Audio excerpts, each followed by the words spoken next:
বারবার সবাই এটাকে নিয়ে ট্রল করছে। যেখানে একটা উন্নত শিক্ষা ব্যবস্থার জন্য আমরা আন্দোলন করছি, সেই জায়গায় কেন পুরো বাংলাদেশ আমাদের বিরোধিতা করছে?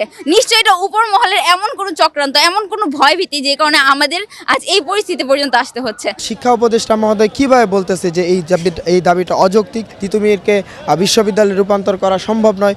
আপনার ফিজিবিলিটি টেস্টের কমিটি তো কাজই করেনি। রাষ্ট্র যেহেতু সংস্কার করা হচ্ছে, সেজন্য আমরাও চাচ্ছি যাতে আমাদের কলেজকেও সংস্কার করা হয় এবং বিশ্ববিদ্যালয়ে রূপান্তর করা হয়। আমাদের কর্মসূচি বিভিন্ন ধাপে বিভিন্ন ধরনের ছিল। প্রথমে আমরা খুব সাধারণভাবে বিভিন্ন মন্ত্রণালয়ে দাঁড়ে দাঁড়ে গিয়েছি, আমাদের দাবিগুলো উপস্থাপন করেছি। 3 মাস 4 মাস আমরা ঘুরেছি। তারপর আমরা রাস্তায় নামলাম, 2 দিন অবরোধ কর্মসূচি দিলাম। রাষ্ট্রপক্ষ থেকে আমাদের সাথে যোগাযোগ করেছে, কিন্তু কোনো আশারও উত্তর দেয়নি। এখনো আমরা একই পথে আছি। আমরা আজকেও কঠোর একটা কর্মসূচির ডাক দিয়েছিলাম, কিন্তু আজকে সরস্বতী পূজা, আমরা কোনো ধর্মের আয়োজনকেই ছোট করতে পারি না। আজকে পূজার কারণে এবং গতকালকে একটা আয়োজনের কারণে আমাদের কর্মসূচি আমরা চাচ্ছি যে ধীরে করি, কিন্তু আমাদের সাথে রাষ্ট্র কথা বললো, কিন্তু রাষ্ট্র কোনো অবস্থাতেই আমাদের কথা শুনতে আসছে না। আর আরও যেই জিনিসটা সবাই জানতে চাচ্ছে যে আমাদের সাথে তো রাষ্ট্র একবার এসে কথা বলেছে, আমরা কেন সেটা অ্যাকসেপ্ট করছি না? আমাদের দাবি তো আর 6 কলেজ 7 কলেজ একসাথে মিলিয়ে না। আমাদের দাবি আলাদা এবং স্বতন্ত্র ইউনিভার্সিটি করার দাবি, সেটা আমাদের আগস্টের 18 তারিখ থেকেই। 5ই আগস্টের পরেই আমাদের দাবিটা আমরা উত্থাপন করেছি। সেই জায়গায় আমাদের অন্য 6 কলেজের সাথে মিলাতে গেলেই তো আবার সেই একই সিন্ডিকেটের মধ্যে আমরা ঢুকে যাচ্ছি। আমরা তো সেই জিনিসটা চাচ্ছি না। আর বারবার সবাই এটাকে নিয়ে ট্রল করছে। একটা ভয়ঙ্কর উদ্বেগের বিষয় হলো, যেখানে আমরা শিক্ষা সংস্কারের কথা বলছি, যেখানে আমরা উন্নত একটা শিক্ষা ব্যবস্থার জন্য আবেদন করছি, শুধুমাত্র অনার্স মাস্টার্স নিয়ে যে একটা শিক্ষা প্রতিষ্ঠান আছে, আমরা সেই শিক্ষা প্রতিষ্ঠানকে কেন সম্পূর্ণ বাংলাদেশ তার বিরোধিতা করছে? এটা একটা উদ্বেগের বিষয়। যেখানে একটা উন্নত শিক্ষা ব্যবস্থার জন্য আমরা আন্দোলন করছি, সেই জায়গায় কেন পুরো বাংলাদেশ আমাদের বিরোধিতা করছে? নিশ্চয়ই এটা উপর মহলের এমন কোনো চক্রান্ত, এমন কোনো ভয়ভীতি যে কারণে আমাদের আজ এই পরিস্থিতি পর্যন্ত আসতে হচ্ছে। সবাই বলেছে আমাদের দাবিটা যৌক্তিক। মন্ত্রণালয় থেকেও যুগ্ম সম্পাদক এসে বলেছেন আমাদের দাবিটা যৌক্তিক।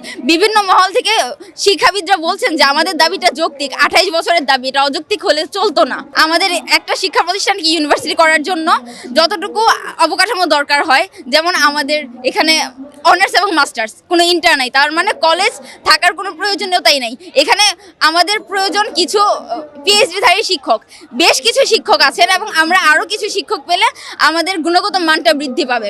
আমরা এইসব দাবি নিয়ে একটা পূর্ণাঙ্গ স্বায়ত্তশাসিত ইউনিভার্সিটির জন্য আবেদন করেছি রাষ্ট্রের কাছে। তারা চাইলেই আমাদেরকে দিতে পারেন, কিন্তু তারা কেন দিচ্ছেন না এবং কেন আমাদেরকে এই ধরনের অবমাননা করছেন, আমাদের অনশনকারী ভাইদেরও সাথে এমন ধরনের অবমাননাকর ব্যবহার দেখাচ্ছেন, আমরা তা জানি না। আমাদের রাষ্ট্রের কাছে এই প্রশ্ন এবং আমাদের এই দুঃখ।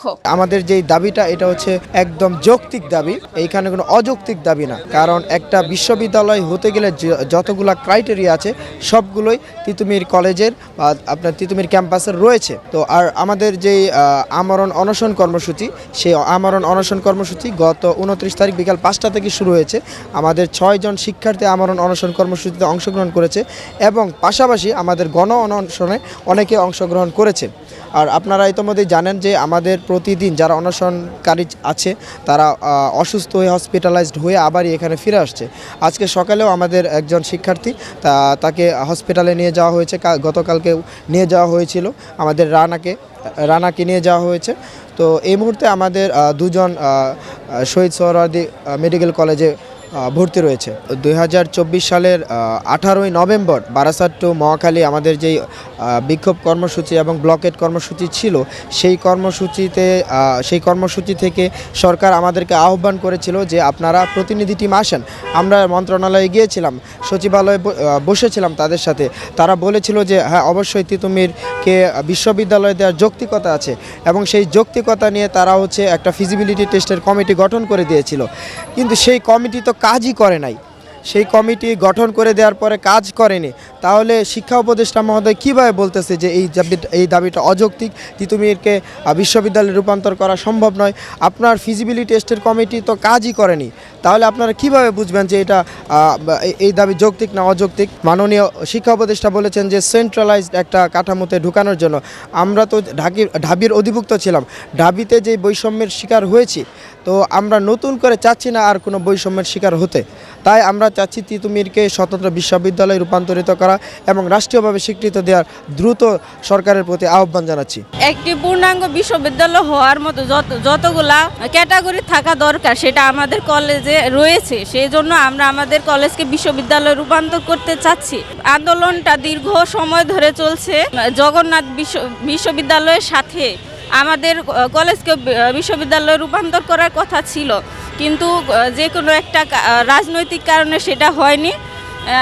যেহেতু এখন 2024 সাল থেকে আমাদের রাষ্ট্র যেহেতু সংস্কার করা হচ্ছে, সেই জন্য আমরাও চাচ্ছি যাতে আমাদের কলেজকেও সংস্কার করা হয় এবং বিশ্ববিদ্যালয়ে রূপান্তর করা হয়।